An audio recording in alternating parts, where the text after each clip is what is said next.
New Durga jewellers Sirsa. Khariya वाले प्रभुजी सोनी व पीली मंदोरी वाले सज्जन सोनी का भारत सरकार द्वारा मान्यता प्राप्त मशहूर hallmark jewellery showroom new Durga jewellers Parshuram Chowk Sirsa. अधिक जानकारी के लिए संपर्क करें 9813932001 या 9466697217। नमस्कार, स्वागत आपका के हरियाणा पे। मैं हूं आपके साथ रमेश जाखड़। इससे पहले मैंने आपको एक रिपोर्ट दिखाई थी कि खारिया गांव के अंदर किसान मजदूरों को उत्थान के लिए एक कमेटी का निर्माण किया गया है। कमेटी का नाम क्या था वो भी मैंने आपको बताया था। तो इसी कड़ी में किसानों की आवाज़ को बुलंद करने के लिए, किसानों से जुड़ी एक समस्या को उठाने के लिए ये कमेटी ने जो अपना पहला काम वो शुरू कर दिया है। यहाँ पे आप देख सकते हैं कि कमेटी के जो प्रधान हैं वो भी यहाँ पे मौजूद हैं। और इस वक्त हम जब जोतड़ गाँव से जोड़नाली गाँव की तरफ जाते हैं तो रास्ते में जोड़नाली गांव के जलघर के सामने हम खड़े हुए हैं। यहाँ पे ये जो घग्गर नदी से एक सहायक जो चैनल निकाली गई है खेतों में पानी देने के लिए, उस फ्लडी नहर जिसको बोला जाता है, उस फ्लडी नहर के बिल्कुल पुल के ऊपर हम खड़े हुए हैं। अब यहाँ पे मुख्य मामला क्या है वो मैं आपको दिखा देना चाहूँगा। इस तरफ मैं आपको फ्लडी नहर की कुछ तस्वीर दिखाना चाहूँगा। ये देखिए आप, इस फ्लडी नहर में पानी नहीं है और ये पानी पिछले 21 महीनों से नहीं आ रहा इस नहर में, क्योंकि इस नहर में आगे जो जहाँ तक ये बनाई गई थी वहाँ तक पानी नहीं पहुँच पा रहा था। तो ऐसे में प्रशासन से गुहार लगाई गई कि इसकी खुदाई करवाई जाए और इसको सही ढंग से पानी जो है वो इसकी टेल तक पहुँचाया जाए। प्रशासन ने ये बात तो मानी और मानने के बाद एक टेंडर किया गया जिसमें 9 करोड़ रुपए का टेंडर बताया जा रहा है और वो टेंडर जो है वो महज 18 महीने में पूरा करना था। 9 अप्रैल 2019 को इस नहर की खुदाई शुरू हो गई, यानी कि पानी इस नहर में आना बंद हो गया और आज 21 महीने बीत जाने के बाद भी इस नहर की खुदाई जो है वो अच्छे से नहीं हो पाई है। और इसके बीच में 3 बार जो है वो ठेकेदार को एक्सटेंशन दिया जा चुका है और चौथी बार अब फिर से एक्सटेंशन दिया गया है। इसके पीछे अधिकारी क्या कुछ कहते हैं एक अखबार की रिपोर्ट में मैं आपको दिखाऊंगा। उससे पहले हम यहाँ पे जो किसान जो खड़े हुए हैं, कमेटी के सदस्य खड़े हुए हैं, प्रधान खड़े हुए हैं, इनसे बातचीत करते हैं कि आखिर किस तरह की समस्या है और किस स्तर तक ये इस मुहिम को लेकर के जाएंगे। अरविंद जी, सबसे पहले तो शुभकामनाएं, आपकी कमेटी ने काम करना शुरू कर दिया है। अगर इस नहर की बात करें तो क्या मुख्य समस्या आ रही है, क्या मुख्य कारण है? शुभकामनाओं के लिए बहुत बहुत धन्यवाद आपका। देखिए, ये जो पूरा मामला है, जैसा कि मेरे अच्छी तरह समझ में आ रहा है, ये सबसे पहले तो ये बात है कि ये कमीशन पे ही टिका हुआ है सारा। ठीक है। जैसे नॉर्मल हर डिपार्टमेंट में सिरसा ज़िले में जो भी कंस्ट्रक्शन के काम चल रहे हैं तो उनमें लगभग 4-5 साल से मैं अलग अलग संस्थाओं को रन कर रहा हूं और करप्शन, भ्रष्टाचार वगैरह जो भी दिक्कतें होती है उनके खिलाफ आवाज़ उठा रहे हैं। तो ये सारे के सारे जो कंस्ट्रक्शन में डिपार्टमेंट है जी, उनमें एक पैटर्न चला हुआ है। पिछले 3 साल पहले उनका रेट था 5 से 10% के बीच में और मौजूदा हालत ये है कि 10% से 20% के बीच में आज इनका रेट चढ़ चुका है। और ये काम में देरी जो हो रही है, ये सरकारी पैसे को, जनता के पैसे को किस तरीके से हम खाएं, उसी की ये भेंट चढ़ चुका है मामला। अब ठेकेदार अलग अपनी कमाई चाहता है, डिपार्टमेंट उनसे कमीशन मांगता है। ऐसा नहीं है कि ये मुद्दा हम ही पहली बार उठा रहे हैं। हमारे जो भी गांव के मौजूद व्यक्ति हैं और जो भी संस्थाएं काम कर रही हैं, सारे के सारे हमारे जनप्रतिनिधियों के पास भी पहुंच चुकी हैं। दुग्गल साहब के पास भी गए थे और रणजीत सिंह जी के पास में भी इसके लिए जाके आए हैं और अन्य नेताओं के पास जो भी हमारी अप्रोच हो सकती थी वो हमने की, लेकिन फिर भी ये काम नहीं हुआ। तो मैं सरकार से एक ये गुजारिश है मेरी कि सोशल ऑडिट इस काम का हम अनेकों बार कर चुके हैं। तो मेरी खुद की बीटेक सिविल से की हुई है जी, मुझे पता है कि काम कितनी बार गलत हुआ। और ऊपर से इनके डिपार्टमेंट का एसडीओ ये बोलता है कि 2 नंबर की सीमेंट इसमें ठेकेदार लगा रहा है। मैंने बोला जनाब ऐसे कैसे लगाएगा? तो उसने बोला भी आप रोक के दिखा दो अगर रोक सकते हो तो। कहने का मतलब ये है जी, अगर हमने जेई से पूछा भी गड़बड़ क्यों है, उन्होंने बोला ऊपर देखो ऊपर जाता है पैसा। हम एसडीओ से मिले तो वो बोले ऊपर जाता है पैसा। एक्शन के पास में गए, बोले ऊपर जाता है पैसा। एससी के पास में गए तो बोले ऊपर जाता है पैसा। हाथ जोड़ के ये निवेदन है, ये पैसा जा कहाँ रहा है? ऊपर कौन बैठा है जिसके पास ये पैसा जा रहा है रामखोरी का? और एक और मेरी हाथ जोड़ के रिक्वेस्ट है, पीडब्ल्यूडी जो महकमा है उसके 2 डिवीज़न है, P1 और P2। इसके अलावा मार्केटिंग बोर्ड और नगर पालिका सिरसा और जितने भी ये कंस्ट्रक्शन के काम चल रहे हैं, पब्लिक हेल्थ में तो ज़मीन के नीचे काम चलता है सारा का सारा, उसकी तो कोई जांच हो ही नहीं सकती। अब उदाहरण के लिए आपको एक चीज़ समझाना चाहूँगा मैं, आप इधर आइए थोड़ा। चलिए यहाँ पे कुछ दिखाना चाहते हैं, ये दिखाने जा रहे हैं, वो हम देखेंगे कि किस तरह से ये क्या कुछ ऐसा लेके आए हैं। जी, मैं कम से कम 6 महीने से इस काम पे निगाह रख रहा हूँ। तो जैसे कोई भी कंस्ट्रक्शन का काम होता है, इधर कैमरा करके आप दिखाइए, तो इसमें क्या है जी, स्टील बार का यूज़ होता है और इन्हीं बार में पैसा लगता है। मोस्टली जो एस्टिमेट होता है इन्हीं स्टील बार का होता है। ये देखिए सर, तो अभी ये क्या है, काम होने के बाद में ये सारा का सारा ढक आरसीसी के अंदर चला गया है। ये इसके मामले में कोई एक्सरे मशीन इसमें यूज़ नहीं होती भी, इसमें कितना सिरिया डला है और है, सारे का सारा जो पैसा है आराम का इसी सिरिये में खाया जाता है मोटा मोटा। और इसमें क्या जेई की लाइबिलिटी बनती है, जब भी सिरिया डले और काम हो, एक एक चीज़ का फोटो वगैरह करके वो साथ में रखे। मगर औपचारिकता के लिए क्या कर दिया जाता है, एक छोटी 2-4 फोटो हैं, उनमें काम ठीक हो रहा है, वो डॉक्यूमेंट वहाँ पे जमा कर दिए जाते हैं। बाकी जो ठेकेदार अपने हिसाब से करना चाहता है, काम वैसे ही चलता है। इसमें ओवरऑल एक मांग मैं सीएम से करना चाहता हूं कि जितना 5 साल का अनुभव इन डिपार्टमेंट से मत्थापच्ची करने के बाद में मेरा हुआ, एक ऑडिट ढंग से आप करवा दें, एक ऑडिट, क्योंकि ऑडिट की जितनी टीम भी आती है ना ऊपर से, वो भी हराम का पैसा अपना हिस्सा लेके रैंडमली ऑडिट होता है। सारी फाइलों का कभी भी ऑडिट ढंग से नहीं होता। तो अगर एक ऑडिट अगर ढंग से सीएम साहब करवाएंगे तो करोड़ों रुपए जनता के इनसे वसूल कर सकेंगे हम। धन्यवाद। चलिए, शुक्रिया बातचीत के लिए। चलिए, कुछ किसान और मेरे साथ मौजूद हैं, इनसे बातचीत करूंगा। उससे पहले मैं आपको वो अखबार की जो कटिंग है उसमें ये बताया गया था, जो अधिकारी हैं उनकी ओर से बयान आया था, उसमें अखबार में मैंने पढ़ा था कि किसी भी तरह की पुरानी जो चीज़ें हैं वो यूज़ नहीं की जा रही हैं। यहाँ पे ये मैं आपको दिखाना चाहूँगा, ये पूरा का पूरा जो शेड बनाया गया है या जो सिस्टम बनाया गया है, ये पूरा का पूरा पुराना है। यहाँ पे मैं आपको इसकी तस्वीरें दिखाना चाहूँगा।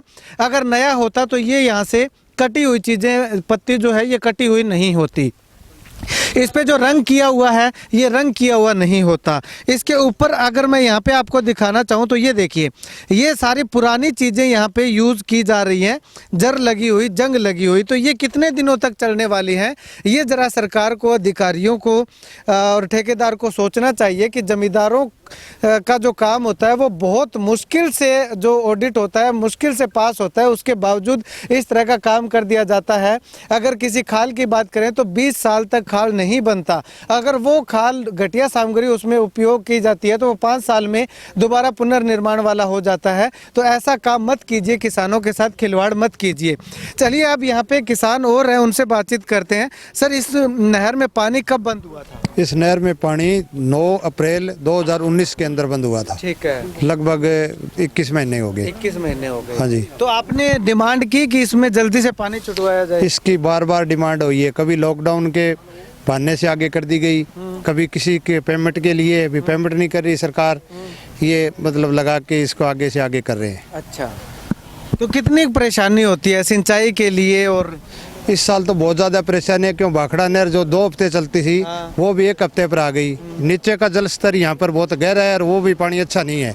सिर्फ एकमात्र कणक पकाने, फसल पकाने का जमींदार के पास ये विकल्प था, ये बंद हो रहा है, ये बंद कर दिया। ये और आज के इसके हालात देखते ही ऐसे लगता है 6 महीने तक ये और चालू नहीं होगी। ठीक है, अब अधिकारी क्या कह रहे हैं, कब तक चलाने की बात कर रहे हैं? अधिकारी तो सिर्फ 15 दिन मांगते हैं, कभी मिल लो। अच्छा, आज से 6 महीने पहले मिले तो भी 15 दिन, बाद में मिले तो भी 15 दिन, आज भी 15 दिन। चलिए, शुक्रिया बातचीत के लिए। भाई साहब, आप क्या कहना चाहेंगे, क्यों आखिर आपको लग रहा है कि देरी हो रही है?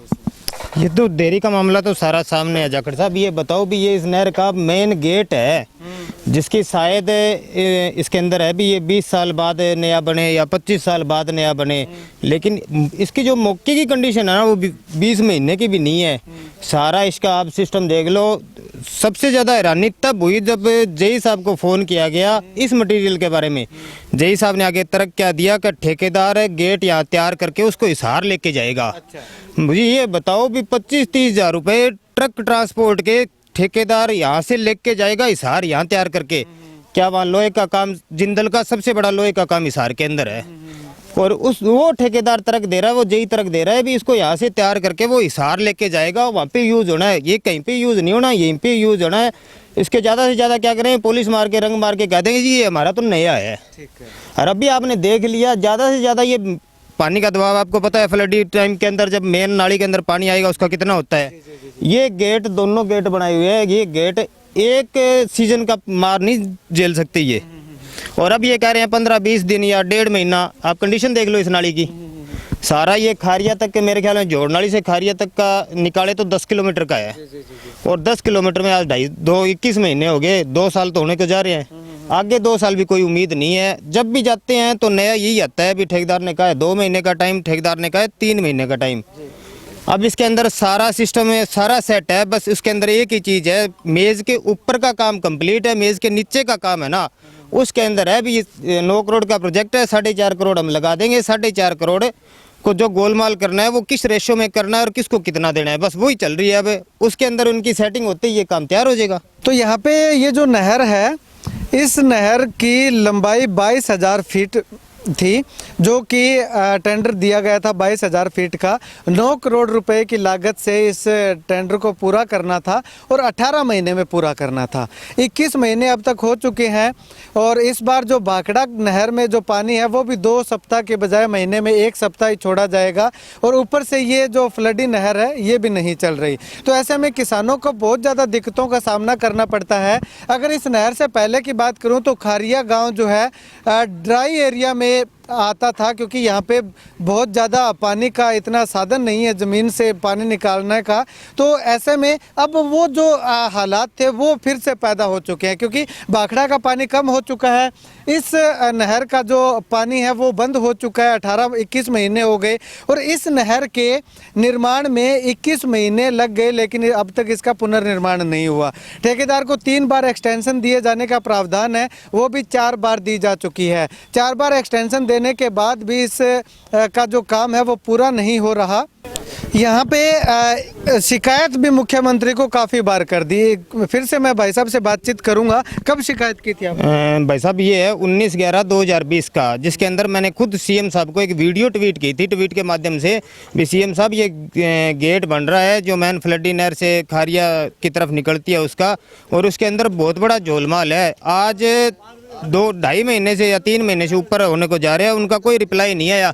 सरकार दावा करती है कि अब हरियाणा के अंदर करप्शन फ्री काम हो रहा है, लेकिन कोई भी काम करप्शन फ्री नहीं होता जी। ये इसका ताज़ा उदाहरण खुद सीएम हरियाणा का ट्विटर अकाउंट है, जिसके अंदर 3 महीने में मेरे पास कोई रिप्लाई नहीं आया उनका। ठीक है, यानी कि मुख्यमंत्री को शिकायत करने के बाद भी ट्वीट का एक दिया जाता है कि ट्वीट कर दो आपकी समस्या का समाधान हो जाएगा, लेकिन 3 महीने से भी ज़्यादा का समय हो चुका है, ट्वीट का अब तक कोई रिप्लाई नहीं आया। लेकिन अब यहाँ पे आपको मैं बता रहा था कि 4 बार ठेकेदार को एक्सटेंशन दी जा चुकी है। नियमानुसार क्या होता है कि 3 बार एक्सटेंशन दी जाती है। 3 बार एक्सटेंशन देने के बाद भी अगर काम पूरा नहीं होता है तो ठेकेदार पे कार्रवाई होती है, जुर्माना होता है। तो क्या अब सवाल ये उठता है कि 4थी बार एक्सटेंशन देने का मतलब क्या है और क्यों नहीं काम तय सीमा पे हुआ? 3 बार एक्सटेंशन देने के बाद भी क्यों नहीं पूरा हुआ? और अब अगर बात करें तो अधिकारियों का कहना है, उसी अखबार की बिहाफ से मैं बात कर रहा हूँ कि फरवरी 2021 तक इस काम को पूरा होने की बात कही जा रही है। खैर 4 बार एक्सटेंशन देने के बाद अगर फरवरी में भी ये पूरा नहीं होता है तो विभाग ठेकेदार पे क्या एक्शन लेगा, सरकार ठेकेदार पे क्या एक्शन लेगी, ये बहुत बड़ा सवाल यहाँ पे खड़ा होता है। किसानों के साथ इस तरह की ज्यादती क्यों होती है? किसानों के काम में इस तरह से कमीशन खोरी और घपलेबाजी क्यों चलती है? अधिकारियों के बयान के अनुसार मैंने आपको पूरी तस्वीरें दिखाई कि यहाँ पे किस प्रकार से जो पुरानी आइटम का प्रयोग किया जाता है, पुराने सामान का प्रयोग किया जा रहा है। क्या कोई अधिकारी है ऐसा जो किसान हितैषी है, जो वाकई में अपने आप को ईमानदार बताता है, जो कि यहाँ पे आ करके इस पूरे सामान का जायजा लेगा, कितना सामान कहाँ लगा है, कैसे लगा है? क्या कोई ऐसा अधिकारी है? अगर है तो ज़रूर आइएगा, यहाँ पे आपसे हाथ जोड़ के प्रार्थना है ताकि किसानों को होने वाली दिक्कत से निजात मिल सके, छुटकारा मिल सके और किसानों के खेत में दिया जाने वाला पानी जो है वो अति शीघ्र मिल सके। तो खैर फरवरी 2019 की बात कही जा रही है, फरवरी 2019 तक इंतजार करेंगे। उसके बाद फिर से मैं एक रिपोर्ट यहाँ पे आपको और दिखाऊंगा कि क्या ये नहर में पानी चला या नहीं चला। उस समय के लिए आप इंतज़ार कीजिएगा। और ये रिपोर्ट आपको कैसी लगी आप कमेंट करके ज़रूर बताइएगा। जो गांव के लोगों ने और कमेटी के प्रधान ने जो तथ्य रखे उनके ऊपर आपका क्या कुछ कहना है, अपने कमेंट में अपनी राय ज़रूर दीजिएगा। और आप अगर इस वीडियो को फेसबुक पे देख रहे हैं तो हमारे पेज को लाइक कीजिएगा और फॉलो कीजिएगा और ज़्यादा से ज़्यादा इस वीडियो को शेयर कीजिएगा। अगर आप यूट्यूब पे देख रहे हैं तो हमारे चैनल को सब्सक्राइब करके बेल आइकन दबाना मत भूलिएगा। कैमरा सहयोगी संपत के साथ रमेश जाखड़ के हरियाणा।